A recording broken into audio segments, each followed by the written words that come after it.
Amen. Amen. Bonjour, peuple de Dieu, et bienvenue dans la présence du Seigneur.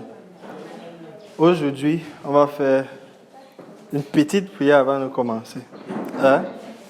Merci, Papa, pour ta parole ce matin. Nous prions, Seigneur, que comme tu vas nous nourrir de ta présence, de ta parole ce matin, que ta parole sera une eau fraîche pour notre esprit, pour notre âme et pour notre corps. Au nom de Jésus, nous avons prié. Amen. Aujourd'hui, nous allons continuer à partager la parole du Seigneur, mais aussi à acquérir la sagesse nécessaire dans les troubles et les difficultés de la vie. Aujourd'hui, le message sera intitulé « La voie étroite ». Depuis plusieurs semaines, on a penché vers ce message. Combien de fois ce message est précis pour le thème que nous avons cette année, qui est de montrer le chemin. Et l'image que nous avons, c'est celui d'un homme ou d'une femme qui est comme dans un voyage avec un grand sac, on comprend, et qui se dirige vers un trajet dont il ne connaît pas forcément la destination. Tout comme nous savons que la vie se retrouve la plupart du temps, nous nous enclenchons dans un projet, nous nous enclenchons dans une activité, nous commençons un foyer, nous commençons une famille et nous ne savons pas forcément les difficultés qui nous attendent, nous ne savons pas forcément les bénédictions que le Seigneur a semées en chemin.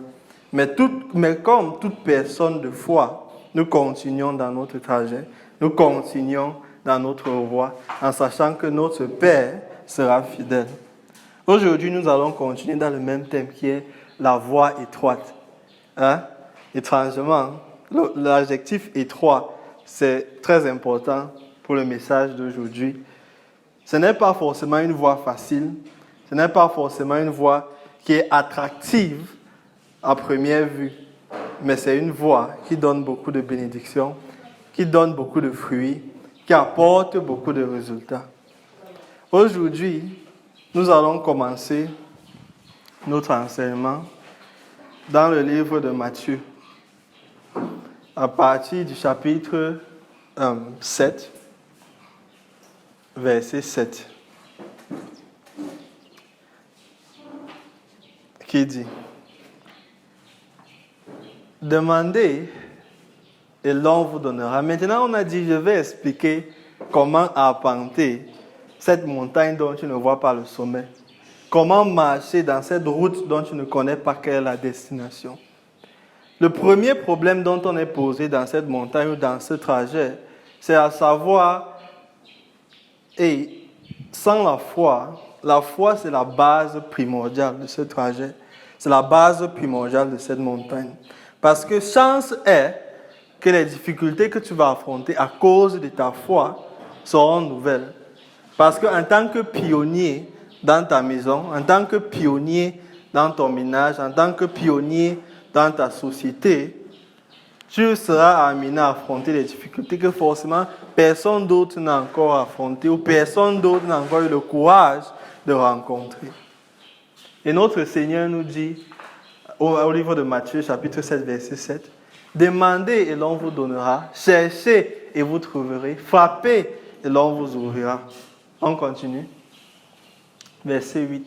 « Car, et c'est ça qui va commencer à nous donner quelques indices sur comment est-ce qu'on marche la vie que le Seigneur nous a donnée sur terre.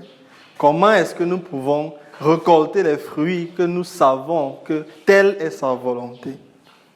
Dans cette montagne ou dans ce trajet, les résultats n'arrivent pas à un certain niveau.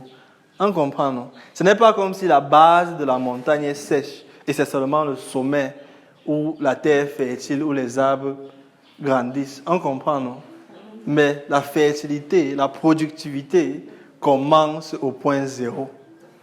Une chose importante, le salut que le sang de Jésus nous a donné est le point de départ. On comprend, non? Le salut que nous avons obtenu dans le sang de Jésus est le point de départ de l'aventurier ou de l'aventurière. On comprend, non? En aucun cas dans ce trajet, on parle de et peut-être tu es sauvé, peut-être tu n'es pas sauvé. Il n'y a pas de doute en ce qui concerne ton salut. On comprend, non? Parce que c'est établi dans le sang de Jésus. Maintenant, nous cherchons à ce que les manifestations ou les résultats du sacrifice que Jésus a fait, soient disponibles pour ma vie, soient disponibles pour mes enfants, soient disponibles pour mes activités et pour les gens que j'aime autour de moi. On comprend, non? C'est plus par rapport à comment est-ce que je peux avoir accès à ce que je sais que le sang de Jésus a rendu disponible. La montagne est couverte du sang de Jésus. La route est couverte de son sang. En aucun cas, les conseils et les astuces qu'il va nous donner, ça veut dire que non, ça met en question le socle ou la fondation.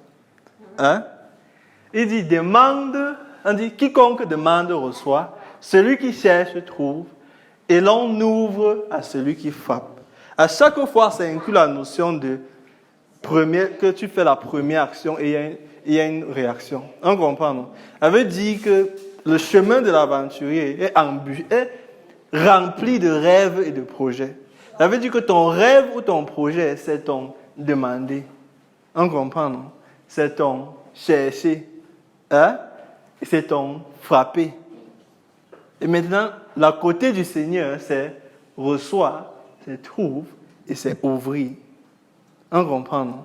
Le chemin de l'aventurier, c'est que papa, ce que je te demande, je sais que ma famille n'a pas encore expérimenté ça. Je sais que ma famille n'a pas encore découvert cela. Parce que personne d'autre n'a fait ce que je cherche à faire. Montre-moi le chemin. Amen. On comprend, non? Amen. Voici le rêve que j'ai, que je dépose à tes pieds. Voici le projet que j'ai, que je dépose à tes pieds. Le thème principal, c'est que Jésus est ton guide. Ça veut dire que tu ne montes pas cette montagne toi seul.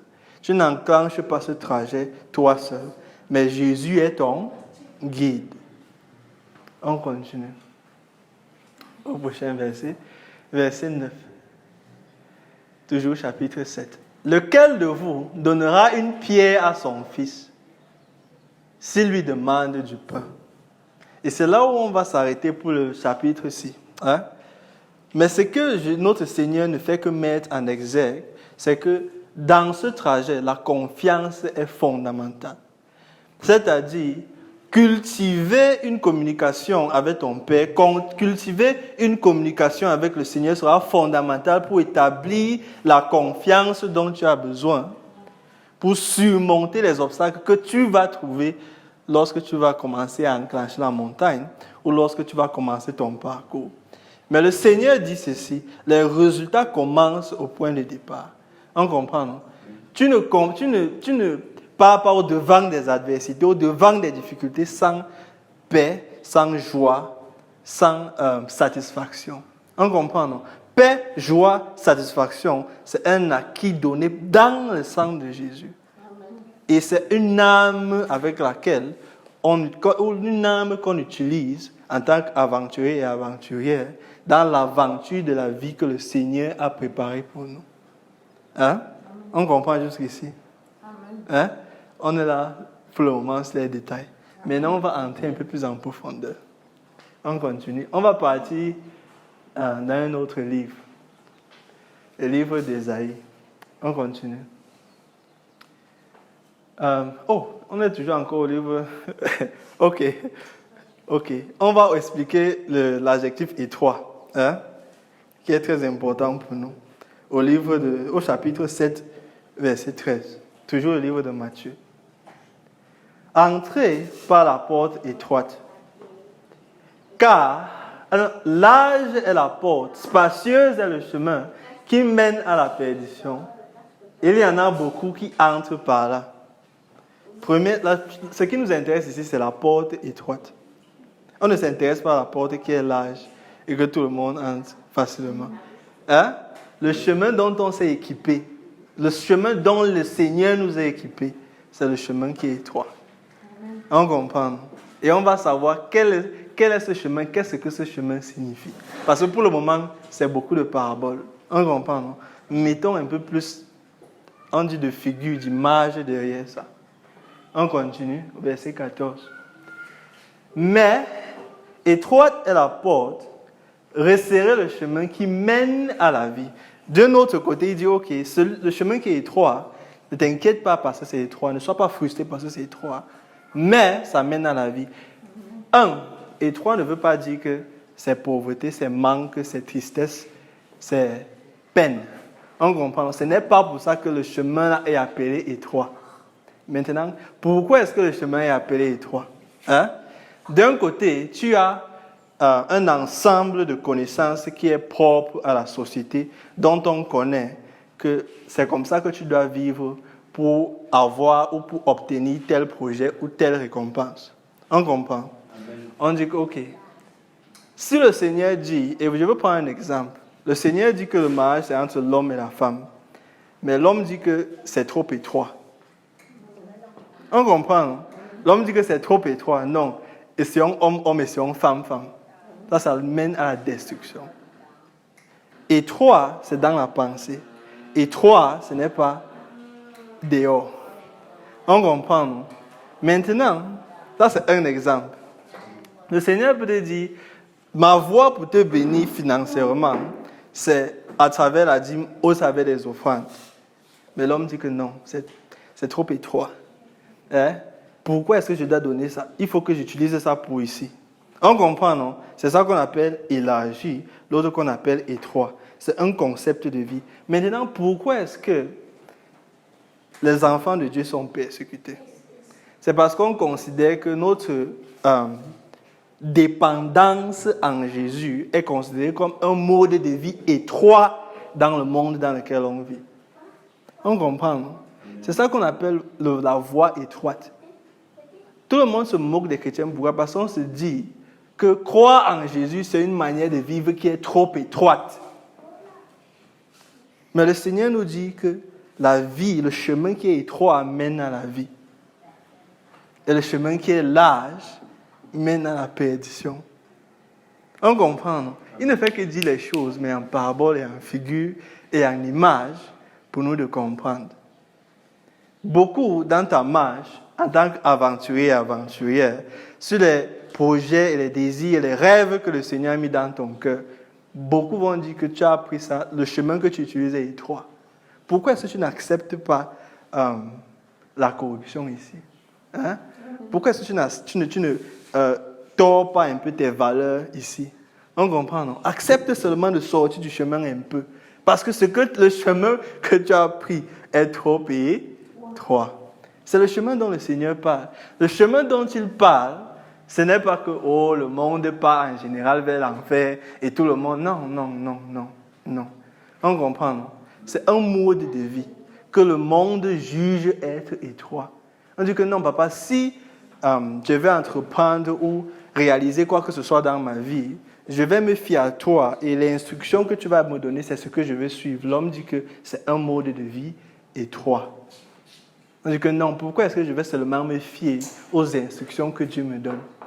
Essayons d'explorer l'autre option-ci, option B, option C, option D. On comprend, non? Pour beaucoup de nos frères et de nos sœurs, Jésus, ce n'est qu'une option parmi tant d'autres. De ce fait, ils rendent leur vie un chemin élargi. On comprend, non? Que, ok, non, si Jésus ne marche pas, c'est que j'ai mon sorcier de la famille. Si mon sorcier de famille ne marche pas, c'est que j'ai les livres que je lis, que le monde publie dehors, que c'est comme ça qu'il faut faire pour être riche. Si ça ne marche pas, je vais essayer la corruption, je vais essayer la prostitution, je vais essayer. On comprend, non? Mais en effet, le monde a créé une atmosphère dans laquelle il est normal de se prostituer spirituellement. On comprend que, ok, si Jésus marche, ça marche. Si le sorcier marche, ça marche. Mais la réalité, telle qu'on l'a vu avec Lot, c'est que pour l'alliance que notre Père a fait avec Jésus, il continuera à prendre soin de son peuple dans sa grâce. C'est pour ça que le monde ne s'effondre pas complètement. Parce que son Église est présente. Comprendre. Parce que son Église est présente pour prier pour le monde. Pour prier pour, ok, papa, regarde notre nation, regarde notre ville, regarde nos activités. Et c'est vos prières qui empêchent que ce monde s'effondre sur lui. Ce n'est pas parce que l'homme est juste en décidant de rendre ses voies élargies. On comprend, non? On se balade sur la voie étroite. Maintenant, tu comprends ce que la voie étroite est. On comprend, non? C'est suivre et marcher selon les préceptes de Jésus. Hein? Ok, on continue. Hein? Il y a beaucoup de choses qu'on va toucher aujourd'hui. On continue. On part au livre d'Ésaïe, chapitre 58, à partir du verset 1. Et on va beaucoup prêcher sur le chapitre-ci aujourd'hui. C'est carrément l'entièreté du chapitre.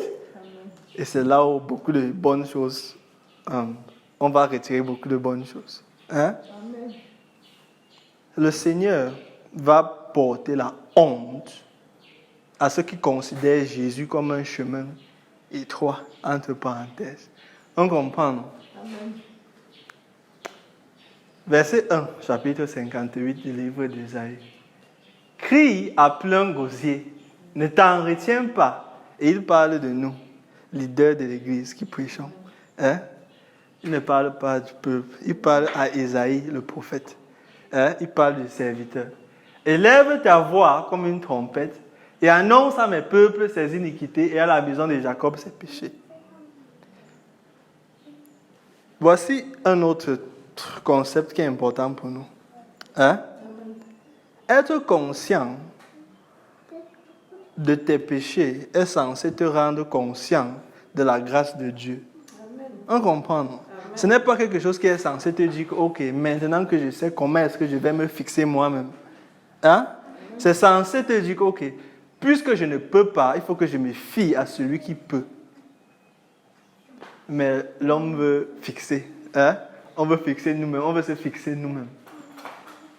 On continue au verset 2. Tous les jours, il me cherche. Et la partie, ce que j'ai mis en vert là, c'est ce qu'il y a dans la version anglaise qu'il n'y a pas dans la version française. Et du coup, je vais lire ça avec la partie qui est en vert. Hein? Pour qu'on n'oublie pas le sens que le Seigneur a mis derrière ça. Amen. Il dit, tous les jours, ils me cherchent comme s'ils veulent connaître mes voies. Parce qu'on dit, on est l'aventurier ou l'aventurière avec le sac chargé. Papa, j'ai les rêves, j'ai les projets. Où est-ce que je pars? Est-ce que je dois aller à gauche ou est-ce que je dois aller à droite?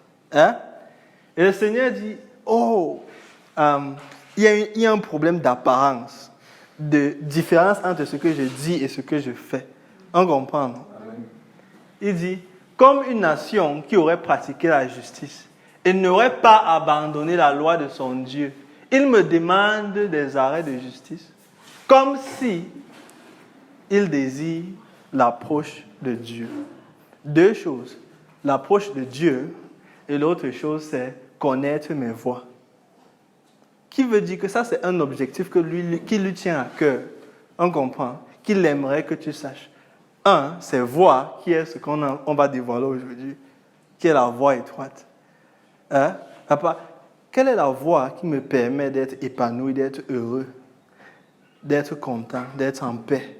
On comprend. C'est ça qu'on vient chercher. C'est ça qu'on recherche quand on lit la parole de notre Père. Amen.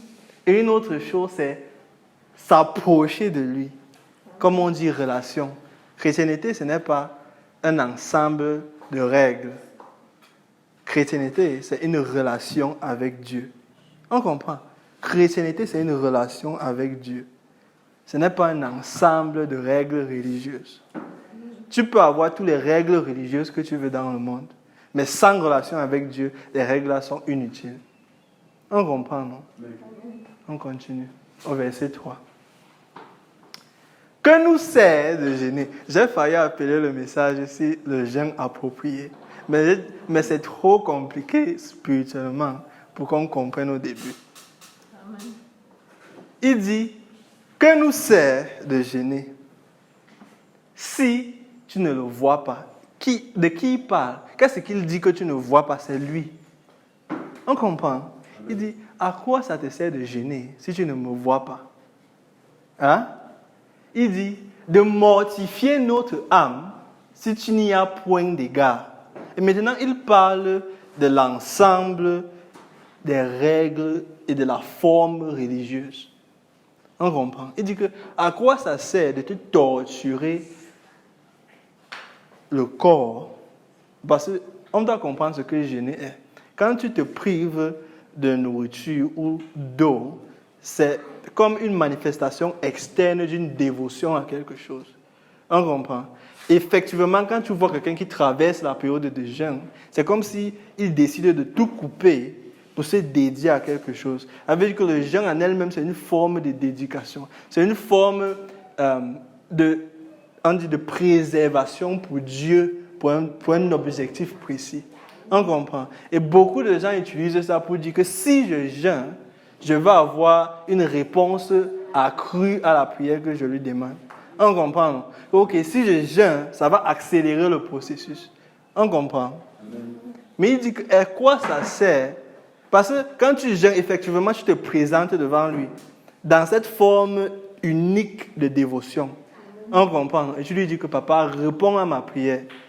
Mais il dit, à quoi ça sert si tu n'as pas de relation avec moi? On va voir beaucoup de choses avec ça. Hein? Il dit, voici le jour de votre jeûne. Vous vous livrez à vos penchants et vous traitez durement vos mercenaires. Ce qui est important, c'est que notre Père nous dit ici qui est très important. Il dit que s'il suffit de jeûner pour que je réponde à ta prière, n'importe quel méchant va faire la même chose. On comprend, non?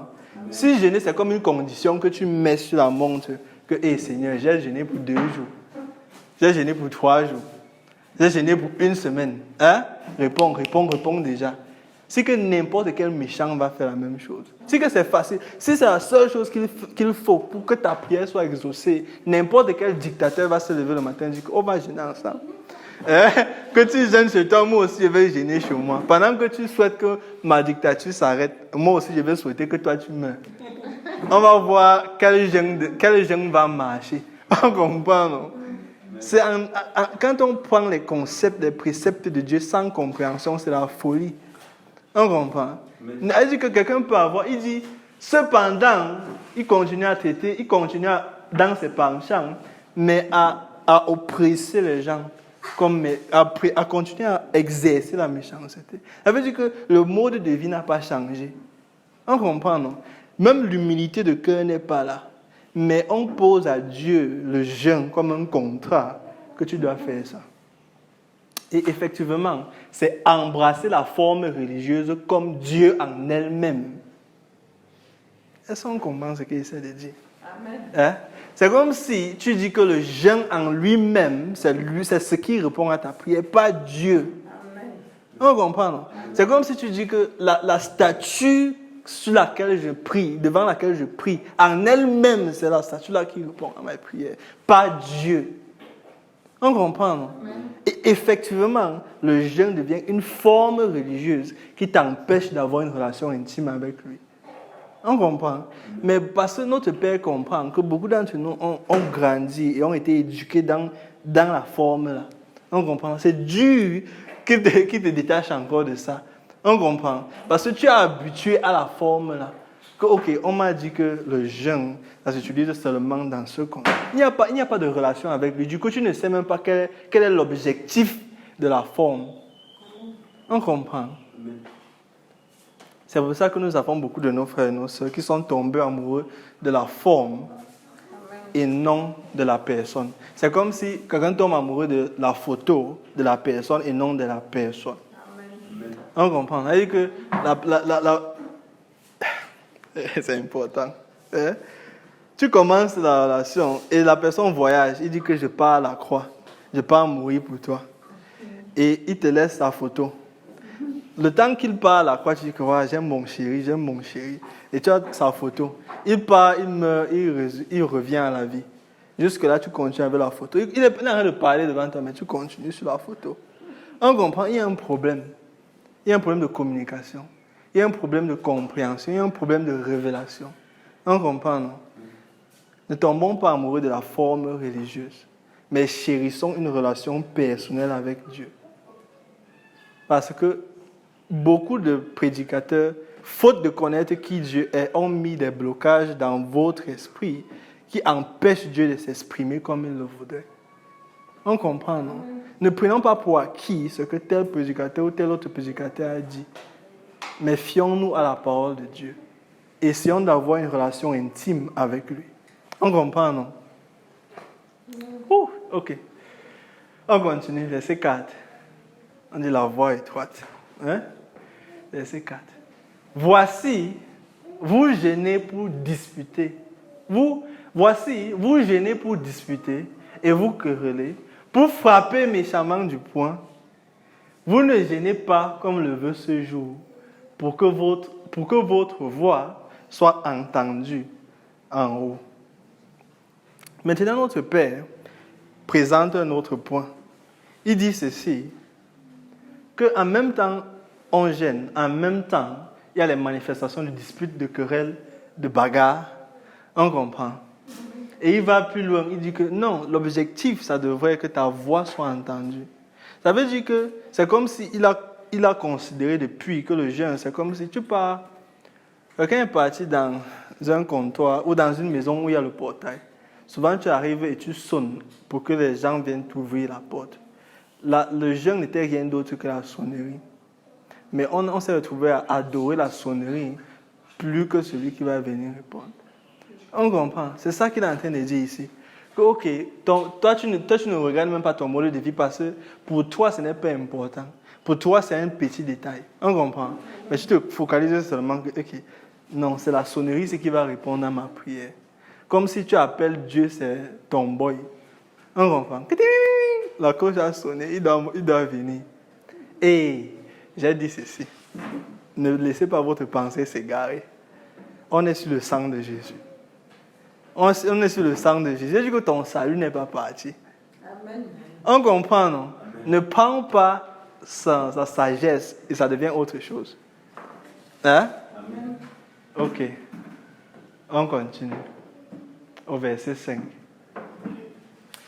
Est-ce là le jeûne auquel je prends plaisir? Un jour où l'homme humilie son âme. Wow. Ça veut dire que notre Père considère le jeûne.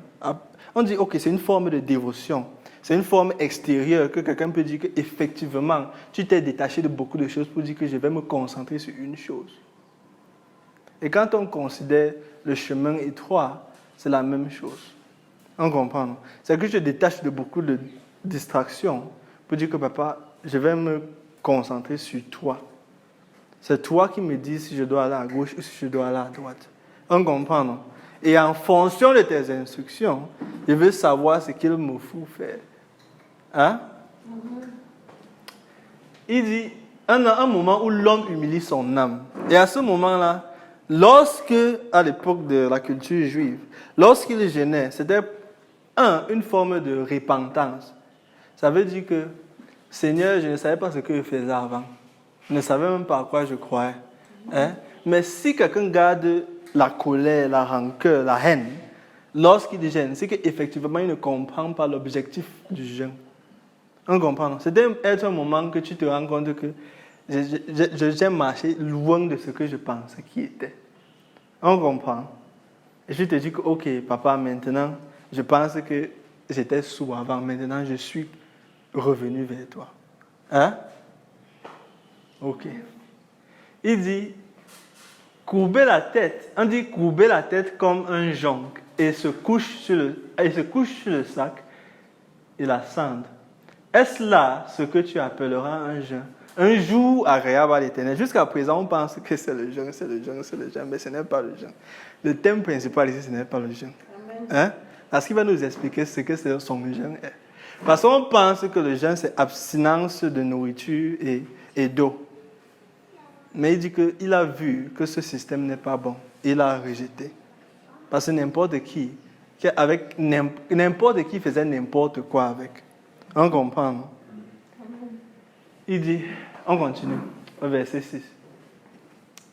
Voici, maintenant on voit à quoi consiste le chemin étroit. Hein? L'autre père, et j'aime à chaque fois qu'il te dit, parce qu'on dit, papa, qu'est-ce qui te plaît, ce qui te plaît? On pense souvent qu'on est confiant, on ne sait pas ce qui lui plaît. Ah, papa, dis-moi, parle-moi un mot concret. Hein? Aujourd'hui, il va te dire ça concrètement. Amen. Voici le jeûne auquel je prends plaisir. Quand notre père dit, voici ce que, on tend seulement les oreilles. Qu'est-ce qu'il dit là-bas? Hein? Il dit, détache les chaînes de la méchanceté. Ça, c'est une chose. Parce que ça nous intéresse. On doit savoir diviser l'époque dans laquelle Ésaïe était et l'époque où nous sommes avec Jésus. On va seulement s'attacher au verbe. Hein? Détache les chaînes, dénoue les liens, renvoie libre les opprimés, rompt toute espèce de joug. Et ça, c'est un style de vie. Ce qu'il présente ici, c'est un style de vie. On comprend, non? On dit comment grimper la montagne, comment parcourir le chemin. Hein? Et ça, c'est un style de vie.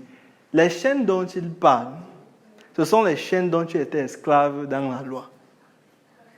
Hein? Et que Jésus, par son sang, t'a délivré.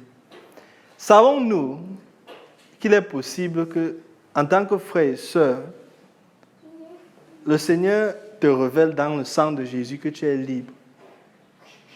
Mais nous vivons toujours avec la mentalité d'esclave. On comprend, non? Papa, tu ne comprends pas, c'est que je ne peux pas me libérer de ça. On dit que non, tu es libéré. On dit que non, tu ne comprends pas, je ne peux pas me libérer de ça. On est en train d'observer le mode de vie du chemin étroit. Un, c'est quelqu'un qui sait qu'il n'est enchaîné en rien. On comprend, non? Quelqu'un qui sait qu'il est détaché de toute chaîne. Ça, c'est un. Deux, quelqu'un qui sait qu'il n'est lié à aucune servitude. Ce qu'il dit ici, ce n'est pas servir ton frère ou servir ta soeur. Ça, le Seigneur nous encourage. Mais la servitude qu'il présente ici, c'est servitude dans un mode de vie qu'on sait n'honore pas Dieu. Il dit que j'étais délivré de ce mode de vie. Mais on dit que, tu ne comprends pas, c'est que la boisson aussi, la cigarette aussi, la vie de dehors aussi, j'ai fait ça depuis plusieurs années. Je ne sais pas comment me séparer de ça. Il dit que j'étais dénoué des liens de sa servitude. Ça veut dire qu'effectivement, tu ne peux dire dans le sang de Jésus que ces chaînes sont innouables. On comprend, non? Ça, c'était deux. Hein? Ça veut dire que, un, il n'y a aucune chaîne dans laquelle tu es attaché. Dans ta marche, on dit tu es aventurier, tu es aventurière, tu veux arpenter la montagne, tu veux marcher sur le chemin. Hein? Et on dit quels sont les principes que je dois utiliser au fur et à mesure que je marche. Un, je sais que quel que soit ce que l'ennemi dit, je ne suis attaché à aucune chaîne. Hein? Deux, quel que soit ce que l'ennemi dit, je ne suis attaché à aucun lien de servitude. Hein? Il dit, renvoie les opprimés. Qu'est-ce qu'on pense que les opprimés c'est ou sont? Les opprimés, c'est les gens que tu ne veux pas pardonner. On comprend, non? Les gens qui t'ont blessé ou que tu as blessé. En effet, ces sentiments deviennent des chaînes ou des nœuds, on comprend, non? Qui t'empêchent de t'épanouir. Il y a quelqu'un qui dit que non, je ne vais jamais oublier la personne qui a causé que mon business tombe. Je ne vais jamais oublier la personne qui a causé que la récolte la rate. Je ne vais jamais oublier mon ex ou ma ex, on dit ça. Hein? Que je ne vais jamais oublier la douleur que la personne m'a causée. Et notre Père nous dit que l'un des moyens de marcher sur cette voie, c'est que tu dois accepter de pardonner. Amen. Ça, c'était numéro 3. Hein? Il dit, romps toute espèce de joug. Et ça, c'est maintenant dans sa globalité. Mais il parle de différentes formes d'esclavage. L'homme peut être esclave de la luxure. On comprend, non? C'est une chose. Ton père, on doit mettre les points sur les i. Ne devenons pas fous. Ton père veut que tu sois à l'aise. Il veut que tu vives dans une bonne maison. Hein? Il veut que tes besoins soient satisfaits. Mais ce dont on doit être conscient, c'est que l'objet de notre désir ne doit pas devenir notre Dieu. Amen. C'est pour ça qu'il dit que ça ne doit pas devenir un joug. On comprend ce que c'est qu'un joug, non? Elle dit que quelque chose qui est censé, que l'eau et la nourriture est censée approvisionner ton corps, mais ça devient ton joug. On comprend, non? Que le lit est censé être un endroit où tu reposes ton corps, mais ça devient ton joug. Que la paresse devient ton joug. On comprend? Amen. Et quand on marche, on sait que dans le sang de Jésus, je suis libre de tous ces jougs. On comprend? Amen. Et quand nous marchons dans la foi, quand nous sommes affermis dans notre identité en Jésus, nous savons qu'aucune chaîne ne nous lie à notre passé. Nous n'avons aucun lien à la servitude. Nous n'avons retenu aucun opprimé dans notre cœur. Et nous ne sommes absolument pas liés à aucun joug. On comprend, non? Amen. On ne fait que voir le mode de vie de l'aventurier et de l'aventurière. Amen. Quelqu'un qui est fermement établi dans son identité en Jésus. On comprend? Amen. Il y a une notion de liberté acquise dans le sang de Jésus. Parce qu'on a dit ton point de départ, c'est le sang de Jésus. Maintenant, utilise la liberté que ça t'a donnée dans le parcours que le Seigneur a mis devant toi. Pour arpenter la montagne que le Seigneur a mis devant toi. On comprend? Ok, prochain verset. Verset 7. Chapitre 58. Maintenant, on passe les choses difficiles. On passe les choses difficiles. Il dit, partage ton pain avec celui qui a faim. Il dit que papa, j'ai aimé quand tu m'as dit que je n'ai pas de chaîne. Hein? J'ai aimé quand tu m'as dit que je ne suis plus à la servitude, je ne suis plus dans aucune servitude. Hein? J'ai aimé quand tu m'as dit qu'il n'y a plus aucun joug sur ma tête. Mais l'autre ici, je ne sais pas. Hein? À chaque fois qu'on parle de l'argent, dans le contexte de l'église, tout le monde appuie son portefeuille dans sa poche. Hein? On dit, partage ton pain avec celui qui a faim. Mais Dieu parle plus d'un concept où nous sommes les représentants du cœur de Dieu sur terre, de son esprit sur terre. On comprend? Ça veut dire que ne te frustre pas de ne pas représenter avec fidélité l'amour dont tu sais, dont tu as été le récipient vis-à-vis de Jésus. On comprend?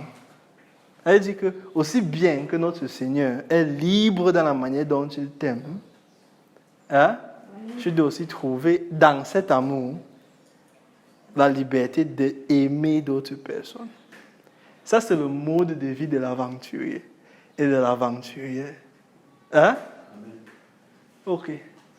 Il dit, et fais entrer dans ta maison les malheureux sans asile. On dit malheureux sans asile.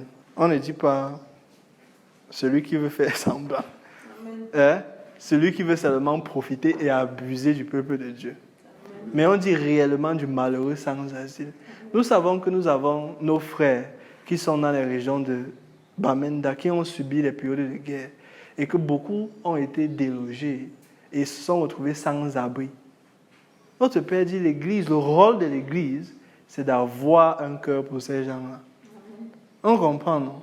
Le rôle de l'Église, c'est d'avoir un cœur pour ceux qui n'ont plus le pain dans leur assiette. D'avoir un cœur pour ceux qui n'ont plus d'eau dans leur gobelet.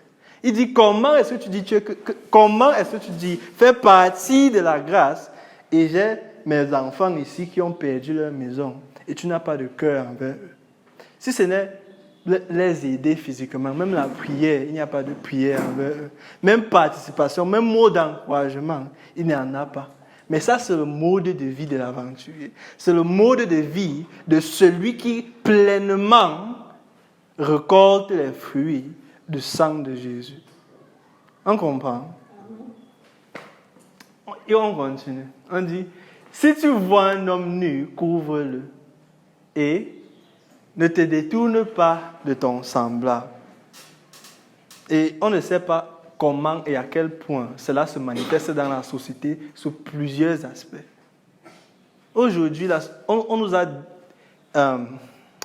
rendus comme zombies. On comprend que quand le malheur arrive chez le voisin, c'est chez le voisin. On comprend, non? Que non, c'est encore chez lui, ce n'est pas chez moi. C'est quand ça arrive chez toi, l'autre voisin dit que ce n'est pas chez moi. On comprend, non? Après, ça quitte chez l'un, ça va. Après, l'autre qui est de l'autre côté dit que non, ce n'est pas encore arrivé chez moi. Mais dans un système général de zombies, où tout le monde se présente comme un zombie, on comprend, non? Rien, tu ne réagis à rien, rien n'est douloureux pour toi, rien n'est joie, rien n'est... On comprend, non? En effet, dans un état où tu as perdu tout espoir, parce que tu es ignorant du sang de Jésus, parce que tu es ignorant de la croix, parce que tu te dis que la vie-ci n'est que ce que je vois, tu te plonges dans un état où le malheur d'autrui ne te dit plus rien. On comprend, non? Où lui dit que, ok, ça c'est, on a l'habitude de voir ça. L'Église de Dieu ne doit jamais se retrouver dans une position où on est tellement habitué de voir le malheur qu'on devient, on dit, irresponsable vis-à-vis de ça. Ça, c'est l'état d'esprit de l'aventurier et de l'aventurière. On comprend, non? Comment est-ce que je marche sincèrement pour l'aventurier et l'aventurière qui marche selon ses principes? Notre Père veille à satisfaire ses besoins. Amen. Ok. Hein? On continue. Verset 8. Verset 8. Chapitre 58. Alors, ta lumière pointera comme l'aurore. On a vu tous les principes de vie jusqu'à présent. Maintenant, il dit, voici ce qui va se passer lorsque tu respectes ce principe de vie de l'aventurier et de l'aventurière. On comprend. Il dit, ta lumière poindra comme l'aurore. Comment est-ce que ça se fait que ta lumière pointe comme l'aurore? Si le malheur d'autrui te dit quelque chose, si celui qui se retrouve sans maison en asile te dit quelque chose, si celui qui n'a pas de pain ou qui n'a pas d'eau à boire te dit quelque chose, pour eux, tu vas ressembler comme une lumière qui provient de l'aurore. C'est normal, non? On comprend. Si tu adaptes ce style de vie dans cette ferme identité en Jésus, effectivement, partout où tu pars, tu es considéré comme lumière, comme une aurore. Hein? On voit quelque chose qui est très important en ce qui concerne le mode de vie du chemin étroit. C'est pour ça que tout le monde n'a pas la volonté de suivre ceci. Mais Dieu a promis une bénédiction pour ceux qui suivent ceci, qu'on va voir. Hein? Il dit, et ta guérison viendra promptement. C'est normal que pour quelqu'un qui porte l'esprit de Jésus en lui, que notre Père veille à ce qu'il continue à marcher. Pourquoi? Parce qu'il veut que la lumière de son Fils qui est en toi, qui brille, et on dit qu'il brille, parce que certaines lumières veulent se cacher sous le lit. Hein? On dit qu'il brille, ça veut dire qu'effectivement, tu permets à la gloire de Dieu en toi de briller autour de toi. Ça veut dire que quand le Seigneur te donne une opportunité, tu la saisis. Quand il te présente une opportunité d'être d'une aide vis-à-vis de quelqu'un qui est en asile, ou d'être d'une aide vis-à-vis de quelqu'un qui n'a pas à manger, utilise cette opportunité. Parce qu'il dit que telle sera la récompense. Il y a beaucoup plus. Hein? On continue. On dit, ta justice marchera devant toi et la gloire de l'Éternel t'accompagnera. On dit, papa, comment est-ce que ta protection va rester avec moi? Hein? Comment est-ce que ta gloire va se manifester dans mon foyer, dans mon ménage? Voici le chemin qu'il te montre. Il dit qu'effectivement, si tu te permets d'être mon drapeau, d'être la fidèle manifestation de mon cœur et de mon esprit, hein? Je rendrai ta lumière comme l'aurore et ta guérison sera prompte.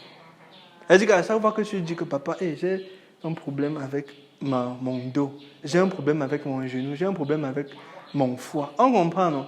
Il sera prompt parce qu'il sait qu'effectivement ta vie a été donnée en offrande à Dieu. Ça, c'est meilleur que le jeûne. On comprend, non? Ça, c'est meilleur que toute forme de vie. Parce qu'effectivement, tu as rendu ta vie en service à Dieu. Que même dans ton lieu de service, quand le Seigneur te présente quelqu'un qui est démoralisé, qui ne sait quoi faire, tu donnes de ta voix et de ton temps pour remotiver la personne. Ça, c'est le mode de vie de l'aventurier et de l'aventurière. On comprend? On continue. Verset 9. Alors, tu appelleras et l'Éternel répondra. Tu crieras et il dira, me voici. Quel est le secret d'une prière répondue? C'est de vivre selon les principes d'un aventurier. On comprend, je veux prendre un exemple. Tu as 2 personnes. 2 sont chrétiens, 2 croient en la grâce, 2 savent qu'ils sont sauvés par le sang de Jésus. Un est plus passif que l'autre. Ça veut dire qu'il se fait transporter au fur et à mesure des messages et continue à manger éternellement. L'autre est actif. Ça veut dire qu'au fur et à mesure qu'il mange, c'est comme ça qu'il sert. Qui est-ce qu'on pense que lorsque papa, notre père, va entendre la prière, qui est-ce qu'il pense qu'il va arriver en premier? Celui qui sait que quand je lui donne, il partage. Amen. On comprend, non? Amen. Celui qui sait que quand je lui donne, il partage, c'est celui qui va dire que oui, me voici, tu veux quoi? On comprend. Il va venir de l'autre offre. Bien sûr, il va répondre à l'autre. On comprend.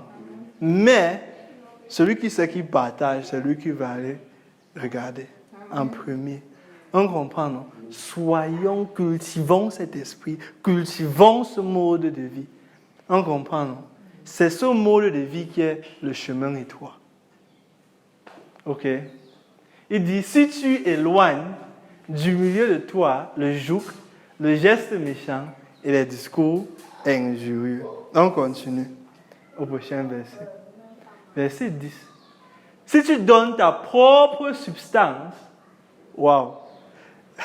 Si tu donnes ta propre substance à celui qui a faim, il ne dit pas que tu donnes hors de ce que tu n'as pas besoin. Parce que c'est facile de donner hors de ce que tu n'as pas besoin. On comprend? Et que ça sont les restes de ce qu'on n'en peut pas hier. On ne va pas utiliser de toutes les façons. Ça, c'est facile à donner. On comprend, non? Mais il t'attaque. Notre père, il t'attaque. On comprend. Il dit que tu sais de quoi je parle, mais tu fuis.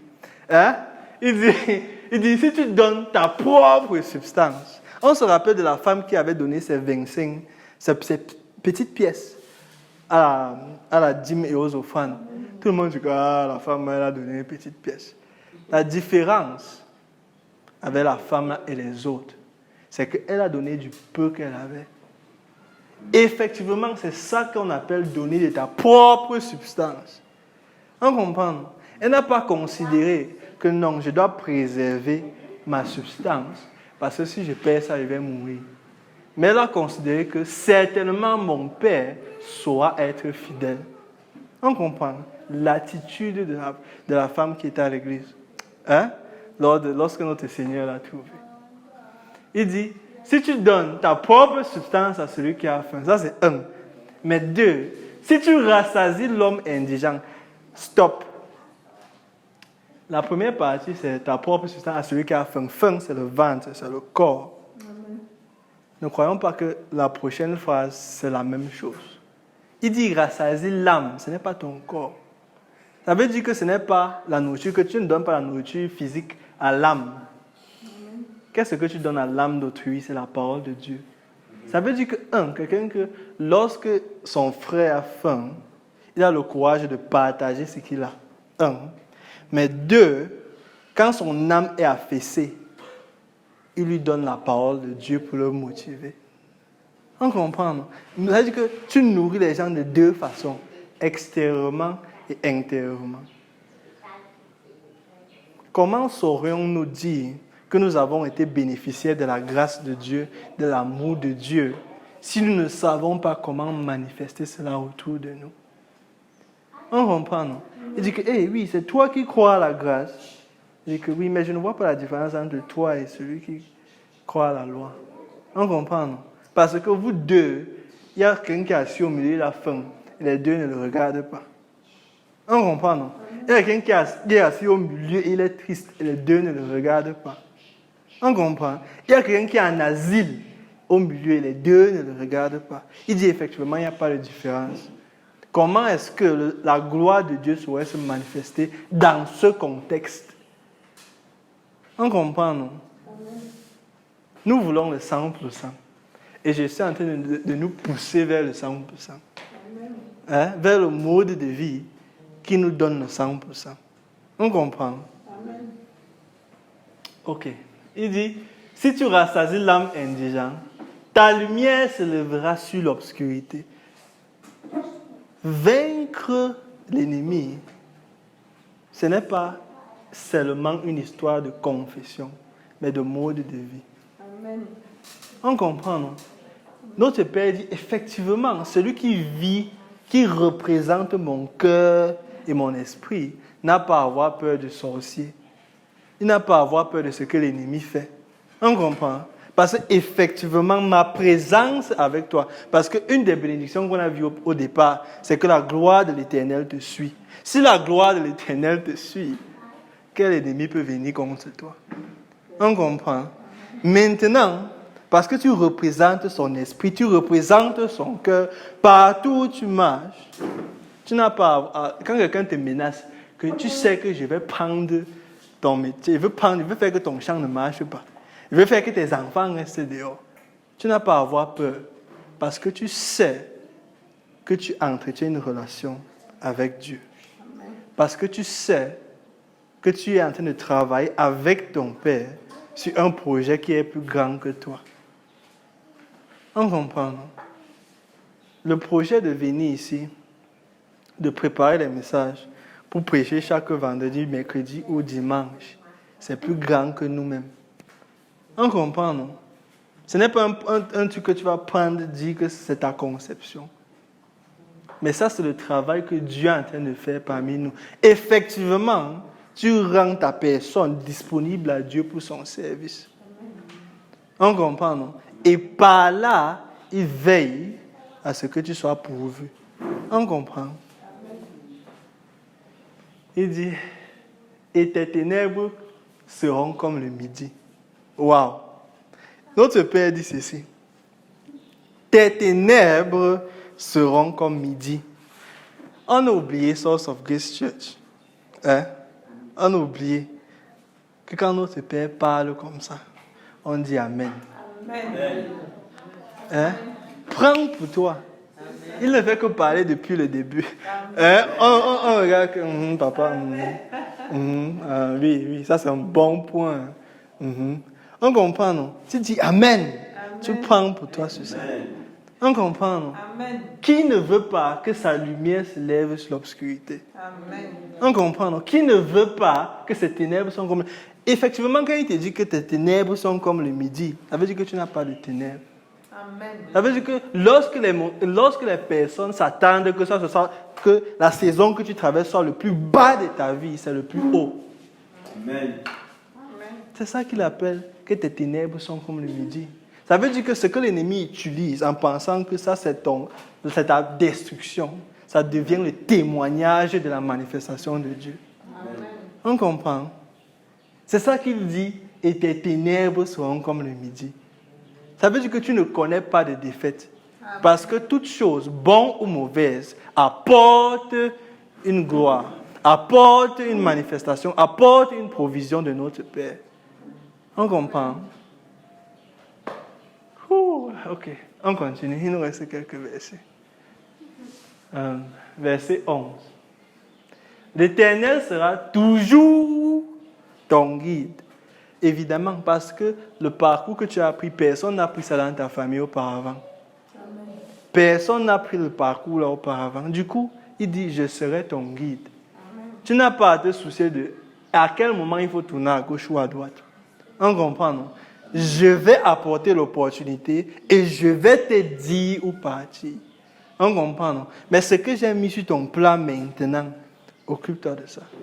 Effectivement, quand tu pars en balade et que tu as un guide, Tu ne te soucies jamais de là où tu pars. C'est ça, non? Qu'est-ce que tu fais? Tu profites de la vue. Parce que tu sais que le guide est avec toi. On comprend? Du coup, si maintenant c'est le travail ici que papa m'a donné, je ne vais pas me soucier de ce qui va se passer demain. Parce que c'est lui le guide. On comprend, non? Tout ce que je fais, c'est que je profite du travail qu'il m'a donné aujourd'hui. On comprend? Même chose. Si tu te balades avec un guide, tu ne te soucies pas des endroits où il t'amène. Tu sais que, il est le guide, il connaît les bons endroits à Yaoundé. On comprend, non? C'est qu'il connaît les bons endroits à Yaoundé. Tout ce que j'ai à faire, c'est regarder les rues, regarder les immeubles, regarder les fleurs. On comprend, non? Quand tu dis que papa, tu es mon guide, on doit comprendre la signification de ça pour nous. Quand tu dis que papa, tu es mon guide, ça veut dire que tu es en train de lui dire que j'accepte de laisser tomber les soucis de demain. On comprend? Parce que je te fais confiance. Ok. Il dit, il rassasiera ton âme dans les lieux arides. On a vu au départ que c'est toi qui rassasies l'âme des autres. Mais tu vas te dire que, pasteur, tu sais, je ne sais pas où je vais trouver le courage. Parce que comment est-ce que je vais encourager quelqu'un d'autre si je ne suis pas encouragé? Et voici la réponse. Il dit, il rassasiera ton âme dans les lieux arides. Ça veut dire que, littéralement, il te nourrit au travers de sa parole, au travers de ses messages, au travers de ses versets, au travers de ses chapitres. On comprend, non? Il dit que la force que tu trouves d'encourager les autres se trouve dans sa présence. La force que tu trouves de partager ta substance se trouve dans sa présence. La force que tu trouves de partager ton pain, de partager ton eau, se trouve dans sa présence.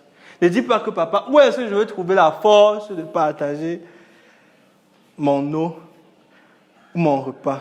Où est-ce que je vais trouver la force de me soucier des problèmes des autres si j'ai mes propres problèmes? Hein? Il dit que la force proviendra de ma présence. Il dit, je rassasierai ton âme, il rassasiera ton âme dans les lieux arides. Amen. Et on connaît les lieux arides, les moments difficiles, le moment où tu ne sais pas quand la pluie va revenir, le moment où tu ne sais pas quand la direction de la famille va changer. Amen. Mais j'ai enclenché ma route sur le parcours-ci. J'ai commencé ce parcours dans ma foi en faisant confiance en Jésus. Amen. Et je sais que papa, donne-moi la force de ne pas abandonner. Ce n'est jamais que je vais compter sur ma propre force de ne pas abandonner. On comprend, non? Que papa, donne-moi la force de ne pas abandonner. Donne-moi la force de ne pas être découragé. Donne-moi la force de continuer à aller de l'avant. Que quand le projet s'y échoue, quand je perds le travail, quand le champ là ne marche pas, papa, donne-moi la force de continuer. C'est à lui que tu trouves la force. Ne cherche pas à créer de toi-même une force pour continuer. Amen. On comprend, non? Ne cherche pas de toi-même à te motiver, mais laisse-le te motiver. Amen. On comprend? Amen. Et il redonnera la vigueur à tes membres. Tu seras comme un jardin arrosé, comme une source dans les eaux, dont les eaux ne tarissent pas. Et l'Église dit Amen. Il faut que vous aidiez. On va mettre la cuillère dans la bouche. Il faut que vous aidiez. Quand il parle, il faut que vous aidiez. Jusqu'à ce que vous vous habituez.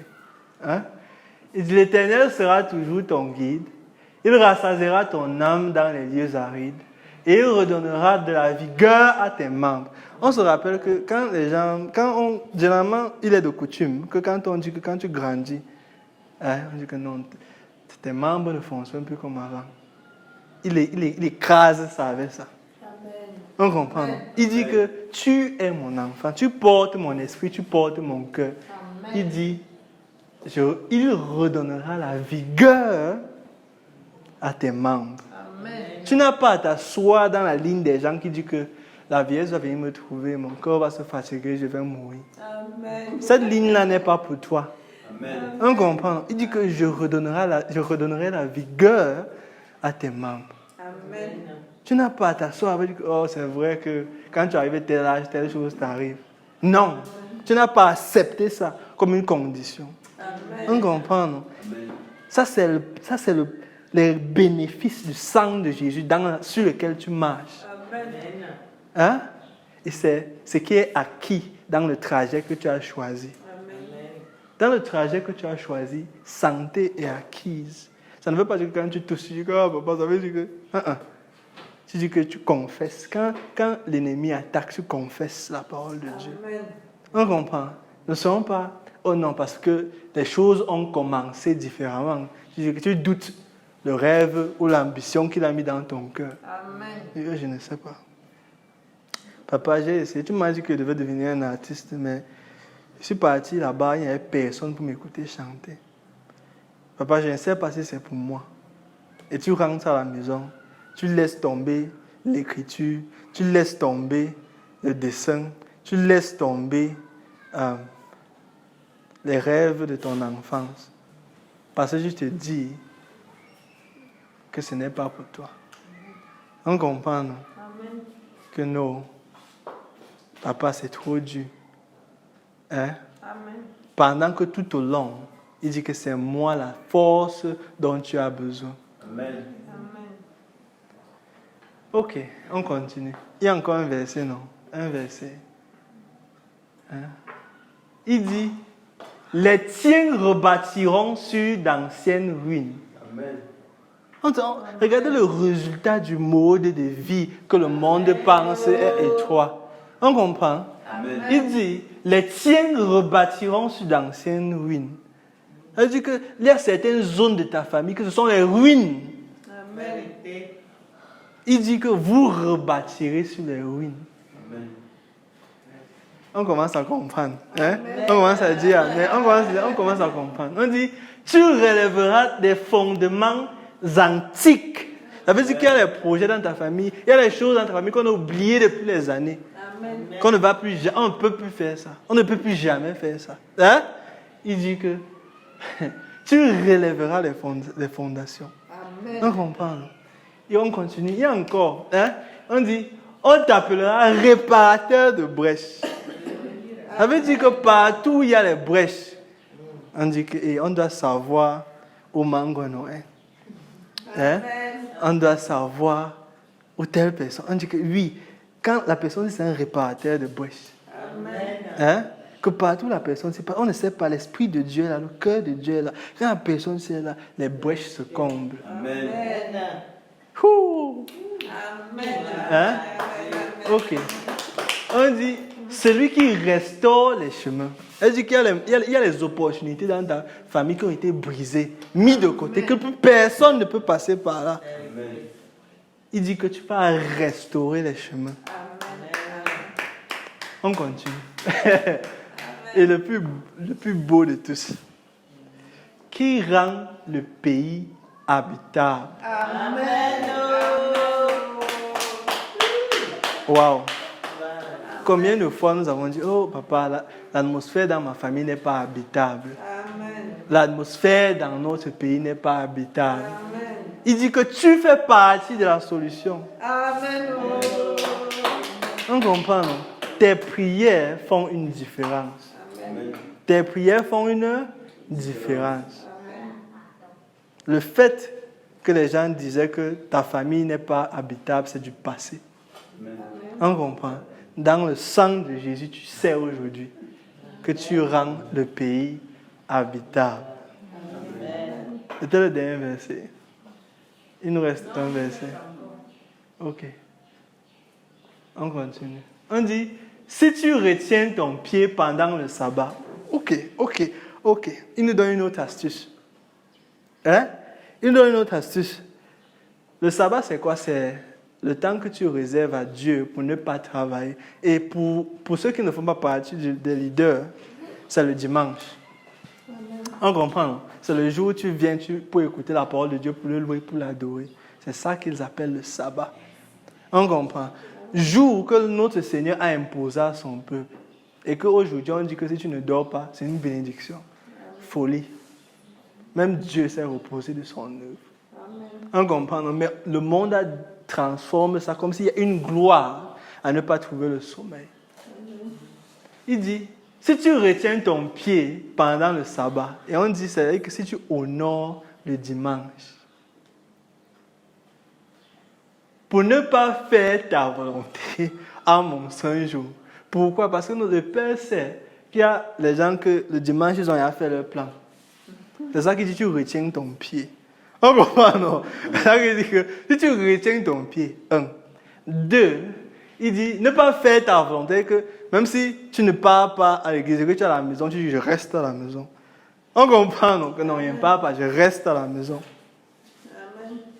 Il dit, pour ne pas faire ta volonté à mon saint jour. Si tu fais du sabbat tes délices, ça veut dire que non seulement tu viens, mais tu t'enjoies, tu en profites de sa parole. Tu as soif de savoir ce qu'il a dit aujourd'hui. Tu as soif de chanter pour lui. Tu as soif d'être dans sa présence. On comprend, non? Effectivement, pour une telle personne, tu as fait de sa présence tes délices. Pourquoi? Parce que tu sais que dans sa présence, je peux dire mes problèmes. Dans sa présence, je peux donner mes angoisses et mes peurs. Effectivement, quel autre endroit au monde peut te donner ce privilège? Du coup, tu dis, Seigneur, ta présence fait mes délices. Parce que personne d'autre ne peut écouter mes problèmes comme tu les écoutes. Personne d'autre ne peut répondre à mes problèmes comme tu réponds. Certainement, papa, ta présence fait mes délices. Il dit, pour sanctifier l'Éternel en le glorifiant, et si tu l'honores en ne suivant pas tes voies, en ne te livrant pas à tes penchants et à des vains discours. Parce qu'il est en train de pointer à certains sujets que d'autres personnes, ce n'est pas forcément les problèmes que nous avons ici, mais il est en train d'exposer les problèmes de la société.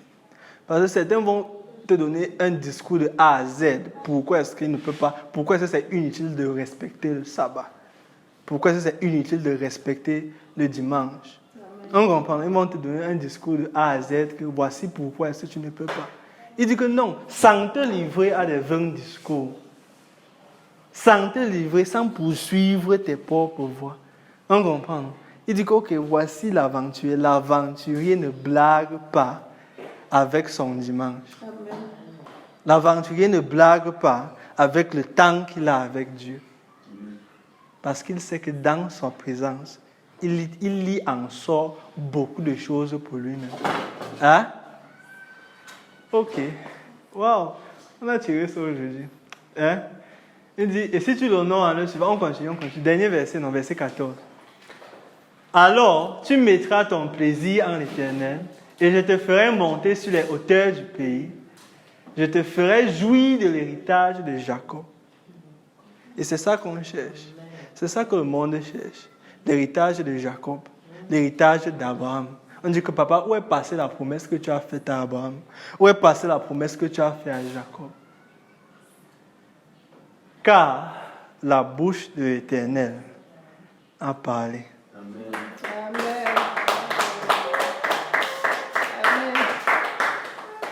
Il dit que oui, c'est moi qui ai parlé. Amen. Que si tu fais ça, hein, ça ne marche pas, viens me voir. Amen. On comprend, c'est ça qu'il dit. Quand il dit que l'Éternel n'a pas besoin, notre Père n'a pas besoin de jurer. Mais il dit que si ça ne marche pas, si tu fais ça, ça ne marche pas, viens me voir. Amen. On comprend, donc, que ça, j'ai signé sur ça. Je me porte garant sur ça. Hein? On comprend, non? Et ça, c'est notre message d'aujourd'hui, qu'on a intitulé « La voie étroite ». Amen. Lors de ce message, notre Père nous a révélé le style, le genre de vie qui apporte les fruits qu'il a déjà préparés pour nous. Mais un style de vie qui nous amène à des bénédictions dont nous avons encore aucune idée. Amen. On comprend, non? Toi seul, tu sais. Quand tu planifies quelque chose, toi-même, tu sais ce qui va arriver à la fin. Mais quand c'est Dieu qui planifie, tu ne sais pas les bonnes choses qu'il a gardées. Amen. Une vie dans laquelle tu as tout planifié de A à Z est ennuyeuse. Amen. C'est l'enfer sur terre. Amen. Parce que, ok, on va prendre l'exemple. Si une femme peut prédire avec exactitude ce que son mari va faire, c'est ennuyeux. On comprend, non? Il faut qu'un jour, il vienne souvent et dit que, ok, je t'ai gardé quelque chose que tu ne savais pas que je devais te garder. On comprend, non? Que non, aujourd'hui, j'ai fait quelque chose que non, tu ne savais pas que je devais faire. Ça, c'est la nature de Jésus pour toi. On comprend, non? Il dit que laisse-moi, je suis ton guide. Je sais dont tu as besoin. Il t'a créé, il sait dont tu as besoin. On comprend? Laissons-le nous surprendre avec les délices de la vie. Amen. Hein? Et ça, c'est là où on va s'arrêter aujourd'hui. Et on va se lever pour prier, pour clôturer la session d'aujourd'hui. On va prier sur le thème de la voie étroite par rapport au message que le Seigneur nous a donné, par rapport à la sagesse qu'il nous a donnée aujourd'hui. Merci, Papa, pour ton message intitulé « La voie étroite ». Papa, nous savons que dans le sang de Jésus, tes enfants ici présents sont protégés. Tes enfants ici présents sont pourvus. Papa, merci parce qu'au travers de ce message, tu nous as encouragés vers ta voie, vers tes voies. Parce que nous avons vu aujourd'hui, nous savons aujourd'hui que tes voies, Papa, sont tellement riches pour nous. Merci, Papa. Merci, Seigneur, parce que nous savons que comme nous rentrons chacun dans nos foyers, comme nous rentrons chacun dans nos maisons, que ta gloire nous accompagne. Amen. Que ta bénédiction nous accompagne. Amen. Papa, parce que nous savons que le chemin que nous avons pris provoque ton amour, provoque ta gloire. Au nom de Jésus, nous avons prié.